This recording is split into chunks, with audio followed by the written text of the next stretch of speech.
What's up guys, welcome back to the channel. My name is Jordan and today we're working on the Datsun 280z and we're going to be putting a catalytic converter and an O2 sensor bung on the custom stainless exhaust that I made just a little while ago. So let's get into it. So I wanted to save some time and not show you guys me putting the car on jack stands and removing the old mid pipe and collector. So let's just get right into what we're going to do today and how we're going to do it. First, let's talk about the collector. So this is the collector that we made last time. It is looking really colored since last time, which tells me that the exhaust is super hot. I have this bung here, which is going to eventually plug into the EFI system for the car. Really nice bung with a plug until we need to actually use the bung. And then before I took this off the car just a few minutes ago, I made a mark of where the bung is supposed to go. And so what we're gonna do is we're gonna drill a hole in there, big enough to put the bung in, clean out the inside, back purge it, weld it. And if you want to see a really detailed explanation of how to do that, I would suggest going back and watching my fabrication video of this exhaust because there's a lot to go over. So we're not going to go over all that again today, but after we do that, we're going to reinstall it and then start working on the mid pipe. So the mid pipe here, it's really long and it could really use a catalytic converter. I talked in my last video about how the car has a ton of fumes and it's just really way too loud.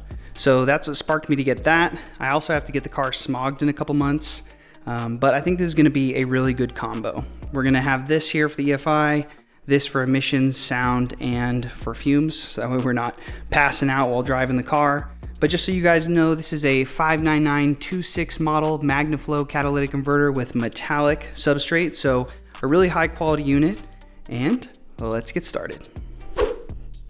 First things first, drilling the hole.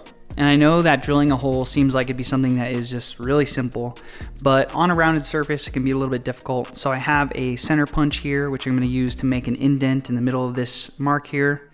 And then that's gonna make it so that when we are drilling with our drill bit, the drill bit isn't gonna be moving around or walking anywhere. And so that way we can get a really nice starter hole.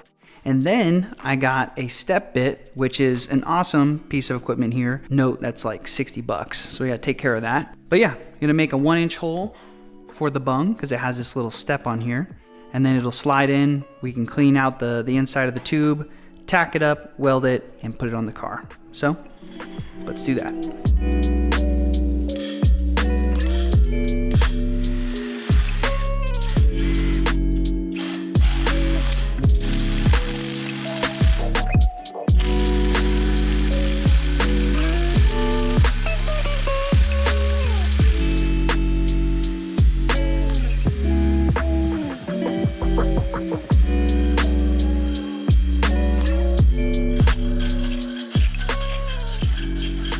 And just like that, we've got a hole.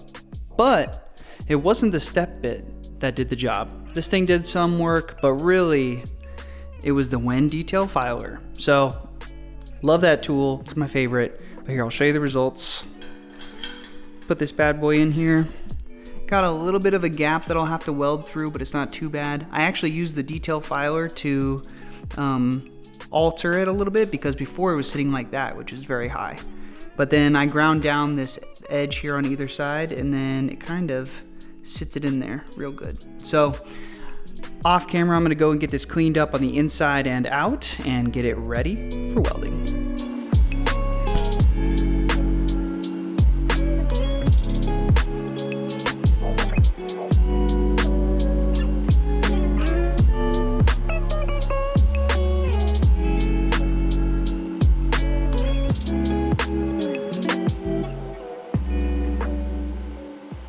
All right, and there she is. The bung is looking so good, and that was the first bung I've ever done, and the first time I picked up the torch in 4 months, so I'm really happy with those results. But you may have noticed that I left the plug inside the bung, and the reason why I did that is because it's a heat sink for the bung. The threads in there, that means it will help them make sure that they don't warp, and make sure that when you put the sensor in there, when it's time, it's gonna fit. So really stoked about how that turned out. Now let's go put this back in the car.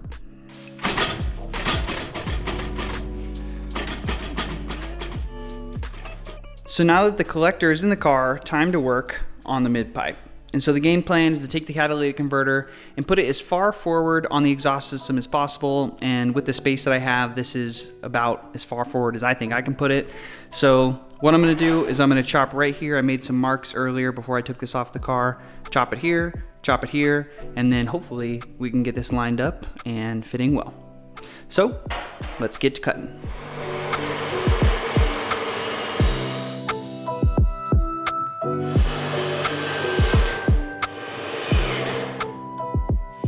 All right, now that my bandsaw made easy work of that, I've cleaned up both of these pieces, and here's our new mid pipe. And usually I would just fit this up on the bench, just try and make it as straight as possible. But if you look at this slit fit that they have here, see how much play there is?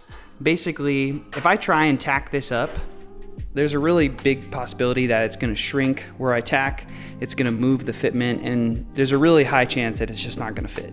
And V-bands are a solid mounting point. There's no wiggle room or play, otherwise there's gonna be a leak. So what I'm gonna do is I'm gonna attach this to the front V-band, attach this to the back V-band, slide this onto the pipes, and we're actually gonna tack it on the car. And I've never actually tacked anything on the car, which I was a little bit worried about. I heard that if you weld, you have the potential of hurting the electronics in the car, but I did some more reading, and if we disconnect the battery and just ensure that we have a really good ground connected to the mid pipe while we're tacking, we should be good. So I've never done this before, but let's put this on the car and start tacking while laying down.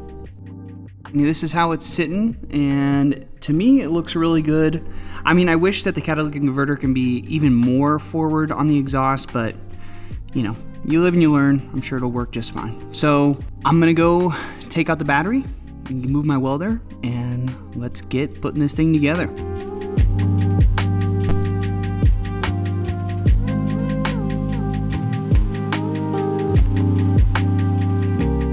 Just like that, we have a tacked up mid pipe. All we have to do is weld it up and put it back in the car. But before we do that, a little shameless plug here. I make upper radiator tubes for the Datsun 280z. And this is to help fund stuff for the project, everything from fabricating that new head that we just got and paying for the materials for these exhausts and stuff. So if you want an upper radiator tube with silicone couplers and everything required to install it, hit me in the DMs on Instagram. I'll happily send you one. It's $159, free shipping in the US. Now let's get to welding. But a quick note before we start welding, I just want to show you guys the gap here. It's pretty substantial, and this slit fit unit is definitely oversized slit fit, and it's about 1/4 of an inch, maybe a little bit less than that, but it's pretty big. So I'm going to be using 1/16 wire, which is a little bit bigger than normal. Give me a lot of welding material and just really pack it in there tight. So it's going to be annoying to do, but let's get to it.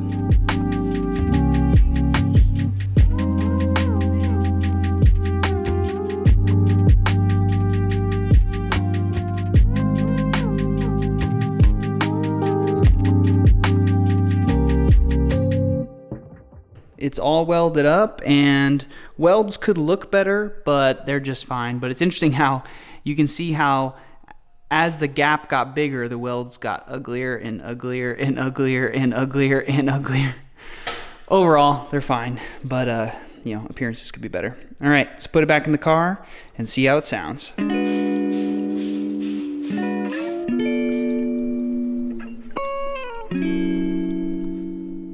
All right, so I just got out of my nasty garage clothes, about to take this thing for a spin. Hopefully it's a little quieter and the fumes are reduced just a little bit. But yeah, I hope you guys enjoyed this video. If you did, go ahead and give me a thumbs up. If you want to stick around, subscribe to the channel. But let's go hear this thing.